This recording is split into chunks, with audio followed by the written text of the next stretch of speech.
Perkenalkan, nama saya Susan Alsandingsi. Di sini saya akan menjelaskan tentang non-market strategi dalam analisis lingkungan bisnis.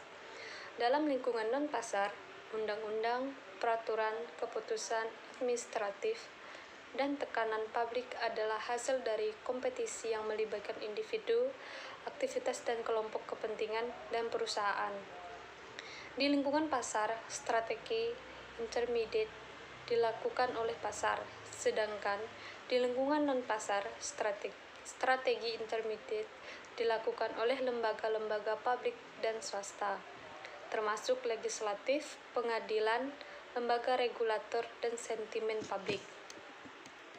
Analisis lingkungan non-pasar dari perusahaan atau industri ditandai dengan 4I, yaitu issue, interest, institution, dan information.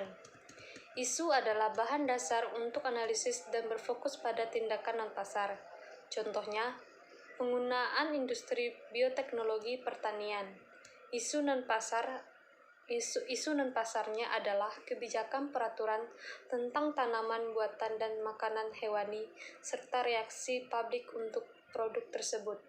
Kepentingan meliputi individu dan kelompok dengan preferensi kepentingan tertentu, misalnya pemegang saham.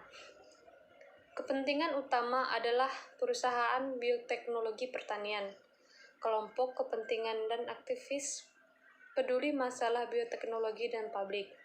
Institusi, termasuk institusi pemerintah seperti legislatif dan badan pengatur serta lembaga swadaya masyarakat seperti media berita dan sentimen publik.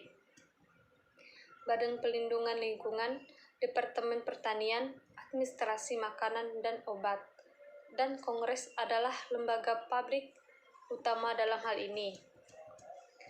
David Bryan, 2003, dalam bukunya Business and Its Environment, mengajak kita untuk merambah lingkungan eksternal yang disebut non-market. Selain aspek market yang menjadi concern dunia bisnis selama ini, lingkungan market adalah wilayah kerja utama perusahaan, mencangkup interaksi antar perusahaan, supplier, dan customer yang diatur melalui pasar atau melalui kesepakatan-kesepakatan, misalnya kontrak. Non-market adalah aspek sosial, politik, dan berbagai peraturan pemerintah yang memberikan tekanan terhadap strategi perusahaan. Oleh karena isu yang disandang non-market begitu luas, maka perusahaan perlu menjadikannya sebagai bagian integral dari corporate strategi.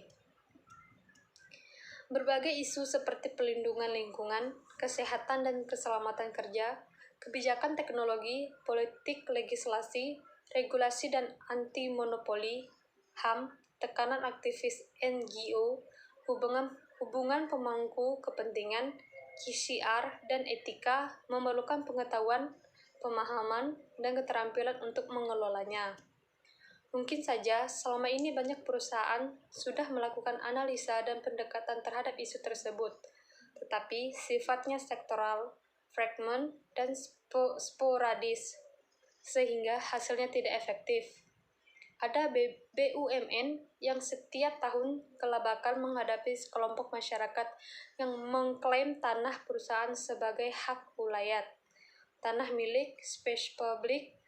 Ada pula yang dijadikan agenda kunker akhir tahun oleh legislatif atau Pemda mengganggu dengan tagihan retribusi, padahal fasilitasnya dibangun perusahaan.